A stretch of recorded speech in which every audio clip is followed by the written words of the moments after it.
ಇಬ್ಬರು ಯುವಕರ ಮೇಲೆ ತಲ್ವಾರ್ ದಾಳಿಯಾಗಿದೆ. ಅದರಲ್ಲಿ ಒಬ್ಬ ಮೃತಪಟ್ಟಿದ್ದಾನೆ. ಕಾಂಬೋಡಿಯಾ ಇರಾಕೋಡಿ ಬಳಿ ನಡೆದಿರುವಂತಹ ಘಟನೆ ಇದು. ದಕ್ಷಿಣ ಕನ್ನಡ ಜಿಲ್ಲೆ ಬಂಟ್ವಾಳ ತಾಲೂಕಿನ ಇರಾಕೋಡಿ ಪಿಕಪ್ ವಾಹನ ಚಾಲಕ ಅಬ್ದುಲ್ ರೆಹಮಾನ್ನ ಕೊಲೆಯಾಗಿದೆ. ಇನ್ನೊಬ್ಬ ಕಲಂದರ್ ಅನ್ನೋ ಯುವಕನಿಗೆ ಗಾಯ ಆಗಿದೆ. ಆಸ್ಪತ್ರೆಗೆ ದಾಖಲಿಸಲಾಗಿದೆ. ಮರಳು ಅನ್ಲೋಡ್ ಮಾಡ್ತಾ ಇದ್ದ ಆ ಸಂದರ್ಭದಲ್ಲಿ ರೆಹಮಾನ್ ಹತ್ಯೆಯಾಗಿರೋದು. ಬೈಕ್ನಲ್ಲಿ ಬಂದಂತಹ ಇಬ್ಬರು ದುಷ್ಕರ್ಮಿಗಳು ಈ ದುಷ್ಕೃತ್ಯವನ್ನು ಎಸಗಿದ್ದಾರೆ. ಘಟನಾ ಸ್ಥಳಕ್ಕೆ ಈಗಾಗಲೇ ಬಂಟ್ವಾಳ ಗ್ರಾಮಾಂತರ ಪೊಲೀಸರು ಭೇಟಿ ಕೊಟ್ಟಿದ್ದಾರೆ. ಒಟ್ಟು ಇಬ್ಬರು ಯುವಕರ ಮೇಲೆ ದಾಳಿಯಾಗಿರೋದು.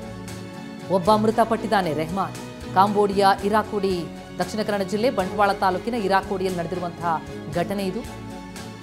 ಪಿಕಪ್ ವಾಹನ ಚಾಲಕ ಅಬ್ದುಲ್ ರೆಹಮಾನನ್ನ ಕೊಲೆ ಮಾಡಿದ್ದಾರೆ ದುಷ್ಕರ್ಮಿಗಳು. ಮತ್ತೋರ್ವ ಕಲಂದರ್ ಅನ್ನೋನಿಗೆ ಗಾಯ ಆಗಿದೆ. ಆಸ್ಪತ್ರೆಗೆ ದಾಖಲಿಸಲಾಗಿದೆ. ಯಾವ ಕಾರಣಕ್ಕೆ ನಡೀತು? ದ್ವೇಷ ಇತ್ತ?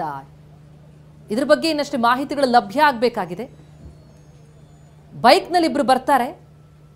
ಆತ ರೆಹಮಾನ್ ಅನ್ನೋ ವ್ಯಕ್ತಿ, ಮೃತ ವ್ಯಕ್ತಿ, ಮರಳನ್ನ ಅನ್ಲೋಡ್ ಮಾಡ್ತಾ ಇರ್ತಾನೆ. ಆ ಸಂದರ್ಭದಲ್ಲಿ ಆತನ ಮೇಲೆ ಅಟ್ಯಾಕ್ ಆಗಿದೆ.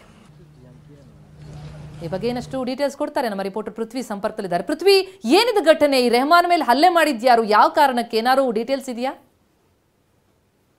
ಪ್ರತಿಮಾ, ಸದ್ಯಕ್ಕೆ ಅಬ್ದುಲ್ ರಹಿಮಾನ್ ಮೇಲೆ ಮತ್ತೆ ಆತನ ಜೊತೆ ಇದ್ದಂತಹ ಕಲಂದರ್ ಶಾಫಿ ಇಬ್ಬರ ಮೇಲೆ ಒಂದು 3 ಜನರ ಯುವಕರ ತಂಡ ಅಟ್ಯಾಕ್ ಅನ್ನ ಮಾಡಿರುವಂತದ್ದು ಅನ್ನೋದು ಮಾಹಿತಿ ಸಿಗ್ತಾ ಇದೆ. ಸದ್ಯಕ್ಕೆ ಆ 3 ಜನರು ಯಾರು ಅನ್ನೋದು ಈಗ ಪೊಲೀಸರಿಗೆ ಗೊತ್ತಾಗಿದೆ. ಅವರ ಬಂಧನಕ್ಕೆ ಪೊಲೀಸರು ಈಗ ಬಲೆಯನ್ನ ಬೀಸಿರುವಂತದ್ದು. ಸದ್ಯಕ್ಕೆ ಏನು ಈ ಒಂದು ದಾಳಿಯಲ್ಲಿ ಅಬ್ದುಲ್ ರೆಹಮಾನ್ ಮೃತಪಟ್ಟಿದ್ರೆ ಕಲಂದರ್ ಶಾಫಿಗೆ ಈಗ ಆಸ್ಪತ್ರೆಯಲ್ಲಿ ಚಿಕಿತ್ಸೆಯನ್ನ ಕೊಡ್ಲಾಗ್ತಾ ಇದೆ. ಪರ್ಟಿಕ್ಯುಲರ್ ಆಗಿ ಯಾಕೆ ನಡೆದಿರೋದು ಅನ್ನೋದು ಇನ್ನೂ ಕೂಡ ಪೊಲೀಸ್ ಇಲಾಖೆ ರಿವೀಲ್ ಮಾಡಿಲ್ಲ. ಸೊ ಏನಕ್ಕಾಗಿರೋದು ಅನ್ನೋದು ಕೂಡ ಇನ್ನೂ ಮಾಹಿತಿ ಬರ್ಬೇಕಷ್ಟೇ. ಸೊ ಸದ್ಯಕ್ಕೆ ಏನು ಮೃತದೇಹವನ್ನ ಮಂಗಳೂರಿನ ಖಾಸಗಿ ಆಸ್ಪತ್ರೆಯಲ್ಲಿ ಇರಿಸಲಾಗಿದೆ. ಮತ್ತೆ ಏನು ಕಲಂದರ್ ಶಾಫಿ ಗಾಯಾಳುಗೆ ಖಾಸಗಿ ಆಸ್ಪತ್ರೆಯಲ್ಲಿ, ಇನ್ನೊಂದು ಖಾಸಗಿ ಆಸ್ಪತ್ರೆಯಲ್ಲಿ ಚಿಕಿತ್ಸೆಯನ್ನ ಕೊಡ್ಲಾಗ್ತಾ ಇದೆ. ಸದ್ಯಕ್ಕೆ ಆಸ್ಪತ್ರೆ ಸುತ್ತಮುತ್ತ ಪೊಲೀಸ್ ಬಂದೋಬಸ್ತನ್ನು ಕೂಡ ಮಾಡಿರುವಂತದ್ದು. ಥ್ಯಾಂಕ್ಸ್ ಪೃಥ್ವಿ.